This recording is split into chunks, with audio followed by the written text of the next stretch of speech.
नमस्कार, मी वृषाली पाटील बातमीपत्रात आपलं स्वागत करते। सुरुवातीला पाहूया लोकसभेच्या महासंग्रामासंदर्भातल्या टॉप 9 बातम्या। शरद पवार गटाकडून दुसरी यादी जाहीर। बीडमधून बजरंग सोनावणेंना उमेदवारी। बजरंग सोनावणेंची भाजपच्या पंकजा मुंडेंची लढत होणार। ज्योती मेटे बीड लोकसभेतून अपक्ष निवडणूक लढणार असल्याची चर्चा। पवार गटाकडून उमेदवारी न मिळाल्यामुळे ज्योती मेटे अपक्ष लढण्याची शक्यता। पवार गटाकडून भिवंडीतून बाळामामा म्हात्रे यांना उमेदवारी जाहीर। काँग्रेसचा दावा असतानाही पवार गटाकडून उमेदवारी जाहीर।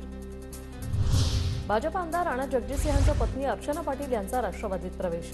अर्चना पाटील यांना धाराशिवमधून उमेदवारी जाहीर। ठाकरे गटाच्या ओमराजे निंबाळकरांची लढत होणार। कार्यकर्त्यांकडून छत्रपती शिवाजी महाराज चौकात फटाके फोडून लाडू वाटून आनंद साजरा। 14 जागा मिळणार होत्या, त्यातल्या 10 जागा निवडून आणणार होते। मात्र आता जागा जाहीर होताना राष्ट्रीय अध्यक्ष का दिसत नाही, जितेंद्र आव्हाडांची अजित पवारांवर टीका।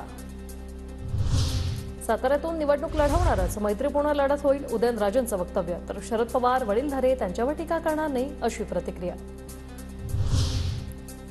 सर्वोच्च न्यायालयाचा खासदार नवनीत राणांना मोठा दिलासा। नवनीत राणांचं जात प्रमाणपत्र वैध असल्याचा निर्णय। मुंबई उच्च न्यायालयाचा निकाल सर्वोच्च न्यायालयाकडून रद्द। नवनीत राणांवर जे बोट उचलत होते त्यांना कोर्टाने उत्तर दिलं। मवियाचे नेते संपतील, पण ते आम्हाला संपवू शकणार नाही, फडणवीसांची टीका। हनुमान चालीसा भारतात नाही तर पाकिस्तानात वाचायची आहे का? नवनीत राणांचा उमेदवारी अर्ज दाखल करताना फडणवीसांचा ठाकरेंना खोचक सवाल।